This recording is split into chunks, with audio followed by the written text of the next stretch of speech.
और साथ ही साथ वो संस्थानों का और साथ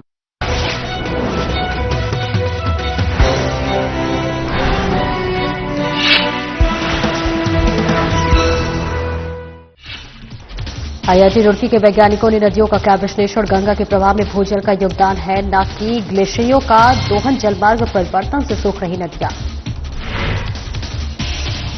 वायु आयुक्त दीपक रावत ने की जनसुनवाई। आयुक्त ने फरियादियों की समस्याओं को सुना। अधिकांश समस्याओं का मौके पर किया समाधान।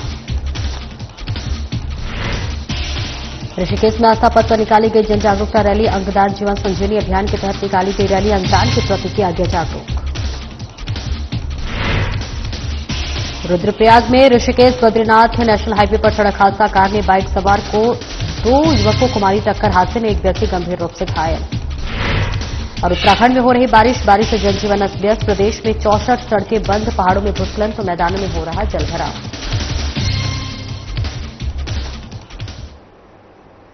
नमस्कार, स्वागत है आपका। मैं हूं आपके साथ सप्ताह दीपक मद्देशिया। बुलेटिन का आगाज करेंगे। मुख्य सेवक पुष्कर सिंह धामी ने सिंचाई और परिवहन निगम के अंतर्गत विभिन्न पदों पर चयनित अभ्यर्थियों को नियुक्ति पत्र दिया है। इस बीच कार्यक्रम में कृषि मंत्री गणेश जोशी और सिंचाई मंत्री सतपाल महाराज भी उपस्थित रहे। आइए अब आपको सीधा लिए चलते हैं मुख्यमंत्री आवास स्थित मुख्य सेवक सदन देहरादून का रुख कराते हैं, जहां सीएम धामी कार्यक्रम में उपस्थित चयनित अभ्यर्थियों को संबोधित कर रहे हैं। अत्यंत हर्ष का विषय है कि आज मुझे परिवहन निगम में मृतक आश्रित कोटे के अंतर्गत 43 पात्र आश्रितों को परिचालक पद पर नियुक्ति पत्र प्रदान करने के साथ साथ सिंचाई विभाग के 129 चयनित प्रारूपकारों एवं 15 नव चयनित नलकूप मिस्त्रियों को भी नियुक्ति पत्र प्रदान करने का सौभाग्य प्राप्त हो रहा है। मैं इस अवसर पर आप सभी को आज जिनको नियुक्ति पत्र प्राप्त हो रहे हैं उन सबको मैं बधाई देता हूं और आपके साथ साथ आपके माता पिता, आपके अभिभावकों को भी, आपके गुरुजनों को भी जिन्होंने आपका मार्गदर्शन किया, आपका पाथेय किया, उन सभी को भी मैं बधाई देता हूं। साथ ही आप सबके उज्जवल भविष्य की कामना करते हुए ये आशा करता हूं कि आप सभी अपने अपने जो जिम्मेदारियां आपको मिलने जा रही हैं उन सभी जिम्मेदारियों का, दायित्वों का पूरी सेवा के साथ, समर्पण के साथ, परिश्रम के साथ और ईमानदारी के साथ इसका निर्वहन करेंगे। भाइयों बहनों, मैंने 4 जुलाई 2021 को राज्य के मुख्य सेवक के रूप में कार्य करना प्रारंभ किया। तभी से मेरे समक्ष ये बात आई कि परिवहन विभाग में मृतक आश्रित कोटे के अंतर्गत कई वर्षों से नियुक्तियां लंबित पड़ी थी और सच में मुझे ये जानकर बहुत पीड़ा हुई और उनके परिवार के लोग, हमारे आश्रित लगातार मुझे मिलते थे और मुझे जानकर अत्यंत पीड़ा हुई कि जिन परिवारों ने अपना जीवन का जो सहारा है वो खो दिया है, उन्हें समय पर सहायता नहीं मिल पा रही। सच में बड़ा पीड़ादायक था। मैं समझ सकता हूं उस कठिन समय में उन परिवारों पर क्या बीती होगी जब उनका एकमात्र आश्रयदाता इस दुनिया से चला गया हो। तब उन्हें अनेक प्रकार की कठिनाइयों से, वित्तीय परेशानियों से, संकटों से गुजरना पड़ा होगा। मैंने जब इस विषय का संज्ञान लिया तो मुझे बताया गया कि राज्य गठन के बाद से ही परिवहन निगम लगातार वित्तीय संकट की स्थिति से गुजर रहा है, जिसके चलते निगम के सेवारत कार्मिकों के समय पर वेतन नहीं मिलने के साथ ही उनको अनेक जो देय लाभ थे वह भी लंबित थे।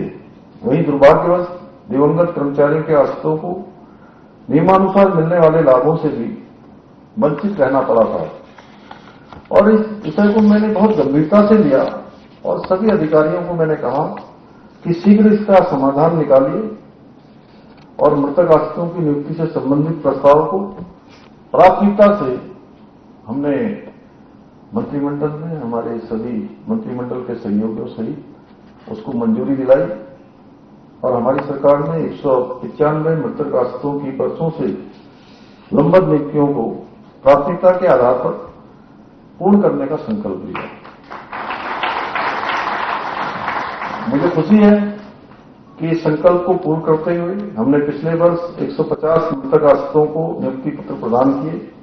आज शेष 43 पात्र आश्रितों को भी नियुक्ति पत्र प्रदान कर रहे हैं। हमारी सरकार ने परिवहन निगम के प्रबंधन और कर्मचारियों के साथ मिलकर एकजुट प्रयास किए हैं, जिसके परिणाम स्वरूप आज परिवहन निगम वर्षों पुराने वित्तीय संकट से उभरने में भी बहुत हद तक सफल हुआ है। वर्ष 2024 में निगम ने रिकॉर्ड 56 करोड़ रुपए से भी अधिक का लाभ अर्जित किया है। आज निगम के बेड़े में नए वाहन शामिल हो रहे हैं। कर्मचारियों को 7वें वेतन आयोग का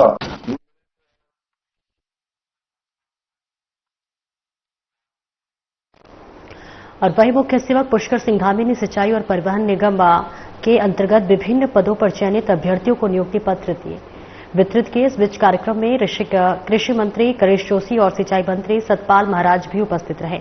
आइए अब आपका सीधा रुख कराते हैं मुख्यमंत्री आवास स्थित मुख्य सेवक सदन देहरादून का, जहां सीएम धामी कार्यक्रम में उपस्थित चयनित अभ्यर्थियों को संबोधित कर रहे हैं।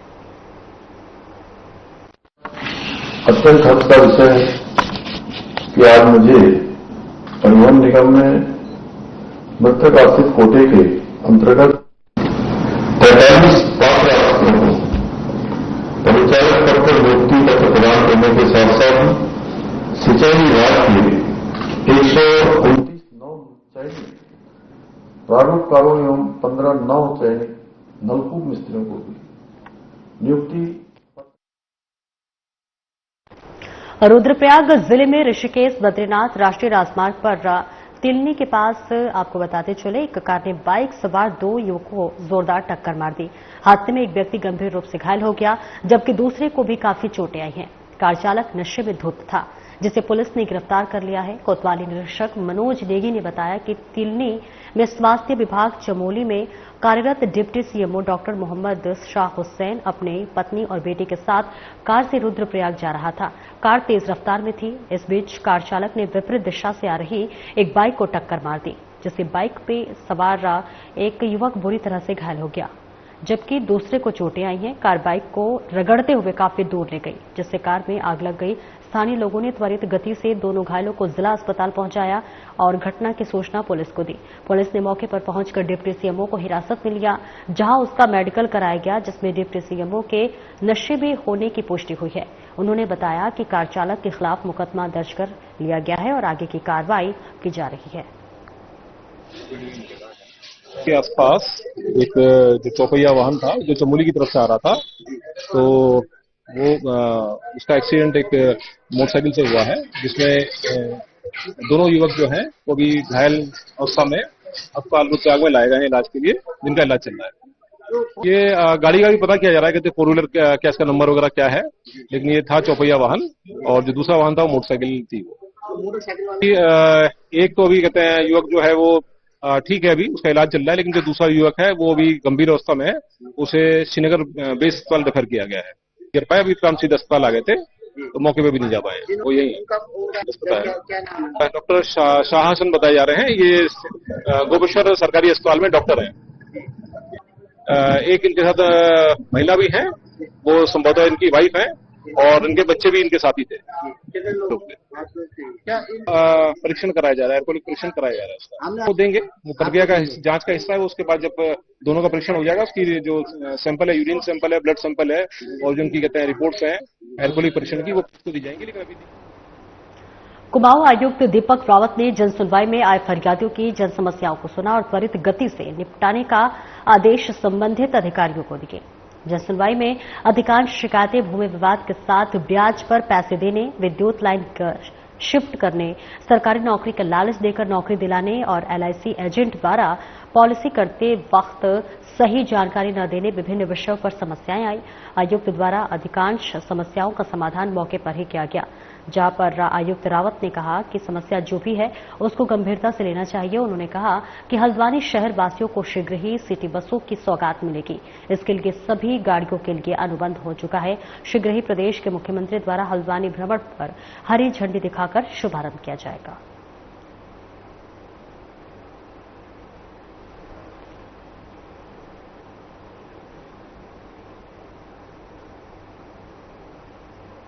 झुग्गी झोपड़ियों में और मलिन बस्तियों में नशे के कारोबार के संबंध में प्राप्त हो रही शिकायतों को गंभीरता से लेते हुए एसएसपी देहरादून अजय सिंह ने नशा तस्करों की धरपकड़ के लिए आकस्मिक चेकिंग अभियान चलाने के अधीनस्थ अधिकारियों को निर्देश दिए हैं।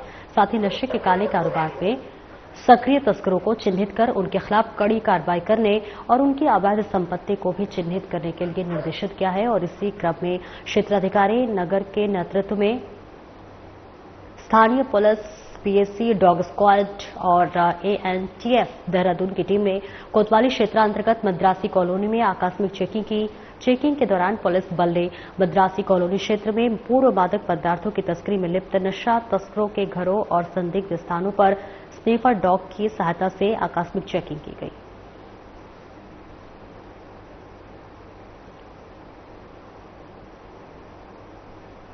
और वही आईआईटी रुड़की के वैज्ञानिक शोधकर्ताओं का दावा है कि मैदानी क्षेत्रों में गर्मियों में गंगा के प्रवाह में भूजल का योगदान है, न कि ग्लेशियरों के पिछले का। आईआईटी रुड़की के शोधकर्ताओं ने पहली बार गंगा नदी और हिमालय उद्गम से लेकर उसकी सहायक नदियों विश्लेषण किया। उनका दावा है कि गर्मियों और ठंड के महीनों में गंगा नदी कैसे जीवित रहती है, इसको वैज्ञानिकों ने शोध किया है। शोध वैज्ञानिकों के अनुसार भूजल नदी के मध्य भाग उसके जलस्तर को 120% तक बढ़ा देता है, जबकि गर्मियों के दौरान नदी का 58% से अधिक पानी वाष्पीकरण में नष्ट हो जाता है। इसलिए गर्मियों में हिमालयी ग्लेशियर को कोई खास योगदान नहीं होता है। आईआईटी रुड़की के अर्थ साइंस विभाग के प्रोफेसर अभयानंद सिंह मौर्य ने बताया है कि हमारा विश्लेषण दर्शाता है कि गंगा नदी भूजल के घटने के कारण नहीं बल्कि अत्यधिक दोहन, अत्यधिक जलमार्ग परिवर्तन और सहायक नदियों की उपेक्षा के कारण सूख रही है। भूजल अभी भी गंगा की छिपी हुई जीवन रेखा है। उन्होंने बताया कि नदियों को पुनर्जीवित करने के लिए जल निकायों का संरक्षण करना आवश्यक है।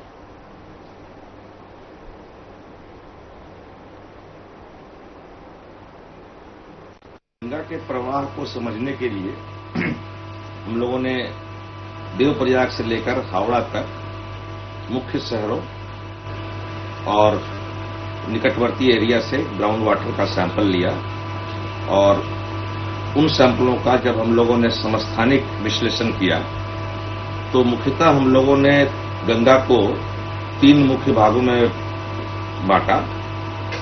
एक देवप्रयाग से लेकर लगभग बिजनौर के आसपास तक, उसके बाद बिजनौर से लेकर बिहार उत्तर प्रदेश के सीमा तक और फिर उत्तर प्रदेश बिहार के सीमा से लेकर हावड़ा तक। इन तीन क्षेत्रों में हम लोगों ने समस्थानिकों के आधार पर पाया कि नदी का जो प्रवाह है उसमें जो भूजल है उसकी मात्रा अलग अलग है और इसके आधार पर हम लोगों ने इसमें ये देखा कि जो बिजनौर से लेकर बिहार और उत्तर प्रदेश के सीमा तक का जो एरिया है, लगभग 1200 किलोमीटर का एरिया, नदी का ये वाला जो हिस्सा है वो मुख्यतः भूजल द्वारा फीड किया जाता है और उसके बाद यूपी और बिहार सीमा पे जब हिमालय की दूसरी नदियां जैसे कि घाघरा, नदियों के मिलने के बाद नदी में एक अलग तरह का प्रभाव है और उससे पहले एक अलग तरह का प्रभाव है। ऋषिकेश नगर निगम ने क्षेत्र में विकास कार्य करने के लिए अपनी आय को बढ़ाने की प्रक्रिया शुरू की है। आय बढ़ाने के लिए नगर निगम ने क्षेत्र में बने फ्लैटों को नोटिस जारी कर पंजीकरण कराने के निर्देश दिए हैं। पंजीकरण होने के बाद सभी फ्लैटों पर नगर निगम हाउस टैक्स लगाएगा। अभी तक 25 अपार्टमेंट में बने 500 से अधिक फ्लैट को हाउस टैक्स लगाने के लिए चिन्हित किया जा चुका है, जिन्हें नोटिस भी जारी कर दिए हैं। इसके अलावा नगर निगम में ऐसे होटलों को भी नोटिस जारी किए गए हैं जो पूर्ण रूप से नगर निगम को टैक्स नहीं दे रहे हैं। उम्मीद है कि फ्लैट पर हाउस टैक्स लगने से नगर निगम की आय में वर्तमान के सापेक्ष 2 गुनी वृद्धि होगी। नगर आयुक्त गोपाल राम बिनवाल ने बताया है कि अभी तक नगर निगम क्षेत्र अंतर्गत केवल 20 वार्ड से ही हाउस टैक्स लिया जा रहा है। नगर निगम गठन होने के बाद ग्रामीण क्षेत्र में से शामिल हुए 20 नए वार्ड में पूर्व मुख्यमंत्री की घोषणा के अनुसार अभी हाउस टैक्स नहीं लिया जा रहा है। इसलिए नगर निगम ने अपनी आय को बढ़ाने के लिए नगर निगम क्षेत्र अंतर्गत बने फ्लैटों का पंजीकरण कर हाउस टैक्स लगाने की प्रक्रिया शुरू की है। फिलहाल गंगानगर और आवास विकास के आसपास के फ्लैटों को चिन्हित किया गया है। अन्य फ्लैटों को चिन्हित करने की कार्रवाई भी जारी है। इसके अलावा ग्रामीण क्षेत्र के 20 वार्डों के कॉमर्शियल एक्टिविटी वाले भवनों से भी टैक्स लेने की प्रक्रिया शुरू की गई है।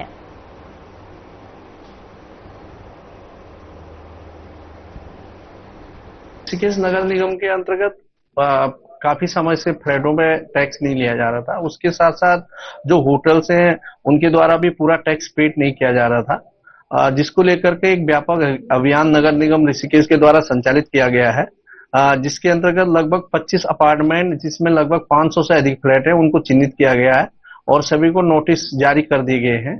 और विशेष करके जो फ्लैट अभी चिन्हित है गंगानगर का आवासीय जो क्षेत्र है, आवास विकास का जो क्षेत्र है, इसमें चिन्हित किए गए हैं। इसके अतिरिक्त अभी भी कुछ क्षेत्र ऐसे हैं जो अभी चिन्हित करने की कार्रवाई जारी है और निश्चित रूप से नगर निगम के अंतर्गत जो भी कॉमर्शियल या आवासीय जो फ्लैट हैं या आवासीय घर हैं या इस तरह की जो भी संस्थाएं हैं, इन पे 100% जो हाउस टैक्स नगर निगम का बनता है उसको नियमानुसार वसूल किया।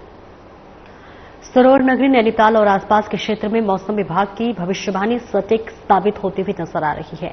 नैनीताल में देर रात से निरंतर बारिश का दौर जारी है, तो वहीं सुबह से ही आसमान में घने बादल मंडरा रहे हैं, जिसके चलते आगे भी भारी बारिश की संभावना बनी हुई है। बारिश के चलते जनजीवन अस्त व्यस्त हो गया है, तो वहीं मानसून के चलते पहाड़ी क्षेत्रों में होने वाले खतरे को देखते हुए पर्यटकों की आवाजाही में भी कमी होने लगी है। जनपद के पर्यटक स्थलों में भी सन्नाटा पसरा हुआ है। झील में भी 1-2 ही नौका चल रही है। अधिकांश पर्यटक अपने कमरे में कैद पड़े हैं। मौसम परिवर्तन से अस्पतालों में रोगियों की संख्या में भी इजाफा हो रहा है। स्थानीय लोगों और पर्यटकों ने गर्म कपड़ों का सहारा लेना शुरू कर दिया है।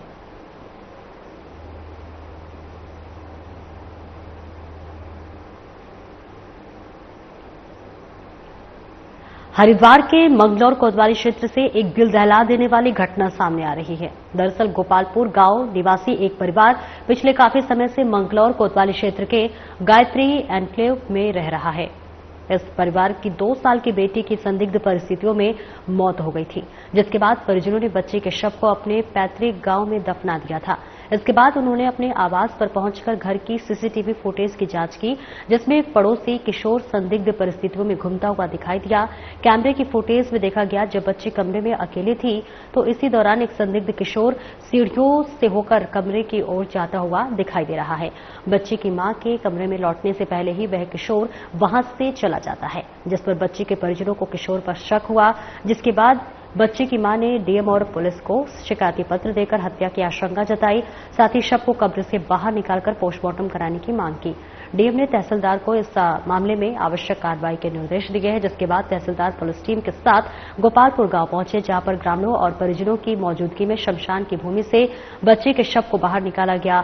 मौत के कारण का पता लगाने के लिए शव को पोस्टमार्टम के लिए भिजवाया गया है और वहीं बच्चे की मां ने पुलिस और प्रशासन से इस मामले में निष्पक्ष जांच की मांग की है। की घटना है।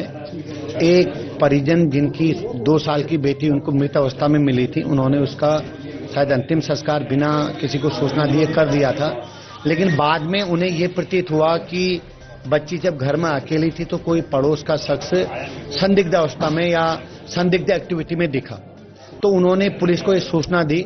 पुलिस ने प्रॉपर प्रोसीजर के बाद, क्योंकि बच्ची का अंतिम संस्कार वाली कार्रवाई हो गई थी, तो कल प्रॉपर प्रोसीजर फॉलो करने के बाद आज उस शव को बाहर निकाला जा रहा है। उसका पंचायतनामा पोस्टमार्टम कार्रवाई के बाद जो तथ्य सामने आएंगे उसके हिसाब से फिर आगे कार्रवाई की जाएगी।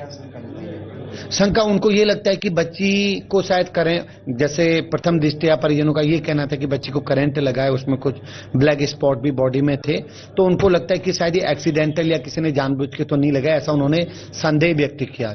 और पुलिस के पास जब ये संदेह आया है तो हमको एक प्रॉपर प्रोसीजर के तहत ये सारी प्रक्रिया करनी है और आज उसका अंतिम पड़ाव जो हम बॉडी को बाहर निकाल करके उसका पंचनामा और पोस्टमार्टम की कार्रवाई करेंगे। जैसी रिपोर्ट आती है उसके आधार पर आगे कार्रवाई होगी। और लोगों को अंगदान के प्रति जागरूक करने के लिए आस्था पथ पर जन जागरूकता रैली निकाली गई। ये रैली अंगदान जीवन संजीवनी अभियान के तहत एम्स से शुरू हुई, जिसका शुभारंभ एम्स के डायरेक्टर मीनू सिंह ने हरी झंडी दिखाकर किया। मोहन फाउंडेशन के आग्रह पर निकाली गई रैली में लॉन्स क्लब, ऋषिकेश, देवभूमि और एम्स के डॉक्टर शामिल हुए। डायरेक्टर मीनू सिंह, गोपाल नारंग और डॉक्टर अंकुर मित्तल ने बताया कि रक्तदान के बाद अंगदान को महादान माना गया है, इसलिए ब्रेन डेथ वाले लोगों के अंगदान कराने के लिए समाज में जागरूकता फैलाई जा रही है। ब्रेन डेथ वाले व्यक्ति के अंग मिलने से कई मरीजों का जीवन बचाया जा सकता है। रैली के समापन पर अपने परिजनों को किडनी दान करने वाले 15 लोगों को एम्स की ओर से सम्मानित कर उनकी हौसला अफजाई भी की गई। रैली में शामिल लोगों को अंगदान के लिए स्लोगन लिखी टी शर्ट भी वितरित किए गए।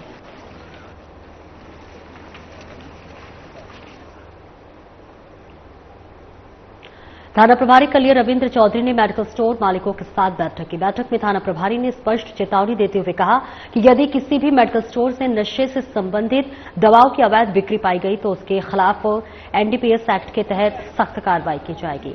थाना प्रभारी ने सभी संचालकों को निर्देश दिए कि वे अपने मेडिकल स्टोर में सीसीटीवी कैमरे अनिवार्य रूप से लगवाएं और दुकानों में स्वच्छता का विशेष ध्यान रखें। उन्होंने कहा कि नियमों की अनदेखी करने वाले मेडिकल स्टोर मालिकों के खिलाफ भी कानूनी कार्रवाई अमल में लाई जाएगी।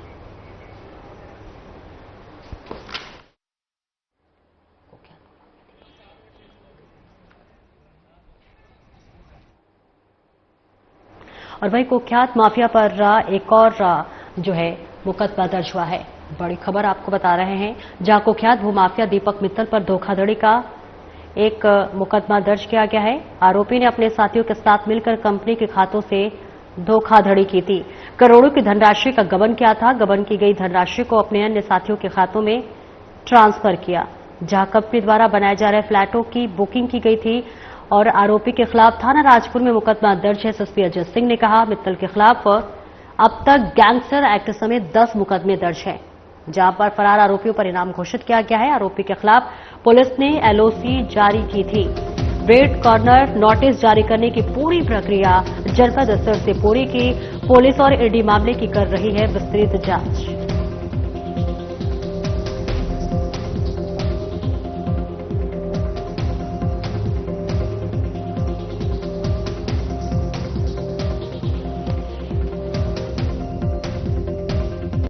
वादी आर्यन वाले जी ने एक शिकायत जो है थाना राजपुर पर दी थी और जिसके संबंध में क्षेत्राधिकारी मसूरी द्वारा इसमें प्रारंभिक जांच की गई। यह प्रकरण हाउसिंग प्रोजेक्ट से जुड़ा हुआ, जिसमें पूर्व में भी 9 मुकदमे इसमें दीपक मित्तल और उनकी पत्नी पर दर्ज है। और इसकी जब प्राथमिक जांच के बाद जो तथ्य इसमें सामने आए, जो वादी द्वारा कहा गया कि विभिन्न अकाउंट में इस कंपनी में इन्वेस्टमेंट के नाम पर जो मनीष गर्ग और मनीष गुप्ता नाम के 2 लोग हैं, जिनके द्वारा अपने अकाउंट में पैसे लिए गए थे विभिन्न समय में, जो करीब टोटल 7 करोड़ करीब पैसे जो अलग अलग लिए गए थे इन्वेस्टमेंट के नाम पर, उन पैसों को जो है इन्होंने गबन करके कंपनी के द्वारा और वापस जो है मनी लॉन्ड्र करके अकाउंट्स में ट्रांसफर कर दिया। क्योंकि प्राथमिक जांच में जो अकाउंट्स की डिटेल प्राप्त हुई और जो तथ्य आए, तो उसके आधार पर मुकदमा थाना राजपुर में दर्ज कर लिया गया। इस प्रकरण में, इस प्रोजेक्ट से प्रकरण में पहले भी पूर्व में 9 मुकदमे इसमें टोटल दर्ज हो चुके हैं। साथ ही साथ गैंगस्टर एक्ट में भी मुकदमा दर्ज है। जो अभियुक्त फरार है, इन पे इनाम भी घोषित है। साथ ही साथ इसमें लुकआउट सर्कुलर भी जारी किया गया है। इसमें रेड कॉर्नर नोटिस की प्रक्रिया भी जनपद स्तर से पूर्ण कर ली गई है, क्योंकि नए तथ्य जो प्रकाश में है, इसको लेते हुए जो भी नामजद अभियुक्त इसमें नए प्रकाश में आए हैं, उसके लिए विवेचना में आयोग को निर्देशित किया गया कि जल्दी से जल्दी साक्ष्य इसमें कलेक्ट करके इसमें आगे की विधिक कार्रवाई। और उत्तराखंड में लगातार बारिश का सिलसिला जारी है, जहां पर देहरादून में भी लगातार जलस्तर बढ़ता हुआ नजर आ रहा है। आपको बता दें कि जहां लगातार बारिश का कहर जारी है और बारिश की वजह से जनजीवन अस्त व्यस्त होता हुआ नजर आ रहा है। बड़ी खबर आपको बता रहे हैं, जहां पर उत्तराखंड में कहर बनकर बरस रहे मेघ। देहरादून में बारिश का सिलसिला लगातार जारी है। मौसम विभाग ने जारी किया अलर्ट। देहरादून बागेश्वर में भारी बारिश का ऑरेंज अलर्ट जारी है। अन्य जिलों में तेज बारिश का येलो अलर्ट। तीव्र बौछारें पड़ने और आकाशीय बिजली चमकने की आशंका। भारी बारिश से जनजीवन अस्त व्यस्त होता हुआ नजर आ रहा है। पहाड़ों में भूस्खलन तो मैदानों में हो रहा जलभराव। प्रदेश में 64 सड़कें बंद हैं। सड़कें बंद होने से ग्रामीणों के साथ ही यात्रियों को परेशानियों का सामना करना पड़ रहा है। मार्गों को खोलने का काम लगातार जारी है। एसडीआरएफ और प्रशासन की टीम मौके पर तैनात है। प्रशासन ने की लोगों से सतर्क रहने की अपील। जरूरी होने पर ही घरों से निकले। नदी नालों से दूर रहें। अनावश्यक यात्रा से बचें। मौसम और यात्रा मार्ग की जानकारी लेकर ही करें यात्रा।